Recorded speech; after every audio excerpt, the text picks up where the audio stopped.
ନିଆଁର ଆଁ ଭିତରେ ଜଳି ପୋଡ଼ି ପାଉଁଶ ହୋଇଯାଇଛି ଲକ୍ଷାଧିକ ଟଙ୍କାର ସାମଗ୍ରୀ ସହ ଜରୁରୀ କାଗଜପତ୍ର ଓ ଟଙ୍କା ପଇସା। ଏସବୁକୁ ଦେଖି ହତବାକ୍ ହୋଇପଡ଼ିଛନ୍ତି ବ୍ୟବସାୟୀ। ହଁ ଦର୍ଶକ ବନ୍ଧୁ, ଏଭଳି ଏକ ଅଭାବନୀୟ ଘଟଣା ଦେଖିବାକୁ ମିଳିଛି କେନ୍ଦ୍ରାପଡ଼ା ଜିଲ୍ଲା ଆଳି ଥାନା ଅନ୍ତର୍ଗତ ସିଙ୍ଗିରି ଗ୍ରାମରେ। ସର୍ଟ ସର୍କିଟରେ ଉକ୍ତ ଗ୍ରାମର ଚିରଞ୍ଜୀବ ପରିଡ଼ାଙ୍କ ଘରେ ଥିବା ଗୋଦାମ ଗୃହରେ ଅଚାନକ ନିଆଁ ଲାଗି ଯାଇଥିଲା। ଗ୍ରାମବାସୀମାନେ ନିଆଁକୁ ଆୟତ୍ତ କରିବାକୁ ପ୍ରଚେଷ୍ଟା କରିବା ସହ ଆଳି ଅଗ୍ନିଶମ ବାହିନୀକୁ ଖବର ଦେଇଥିଲେ। ଅଗ୍ନିଶମ ବାହିନୀ ପହଞ୍ଚି ନିଆଁକୁ ଆୟତ୍ତ କରିବା ବେଳକୁ ଘରେ ଥିବା ସମସ୍ତ ଆସବାବପତ୍ର ଜଳି ଯାଇଥିଲା।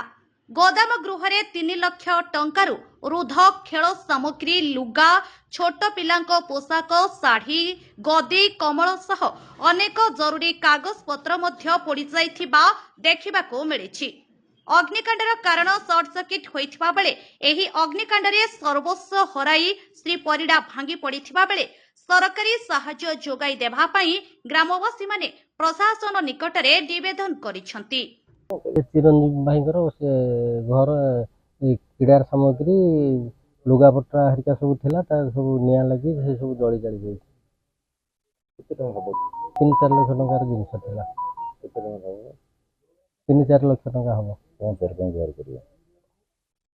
ଗୁହାରି କରାଯାଉଛି ଟିକେ ତାର କେମିତି ରିକଭରି। ନୂଆ ଦୋକାନ କରିଛି ସେ ଦୋକାନ ଏବେ ତା ଯେତିକି ଜିନିଷ ଥିଲା ସବୁ ପୋଡ଼ି ପାଡ଼ି ଗଲା। ତେଣୁ କେମିତି କ'ଣ ସରକାରଙ୍କ ତରଫରୁ କିଛି ସାହାଯ୍ୟ ହେଲେ ସେ ଦୋକାନ ପୁଣି କେମିତି ଠିଆ କରିପାରିବ।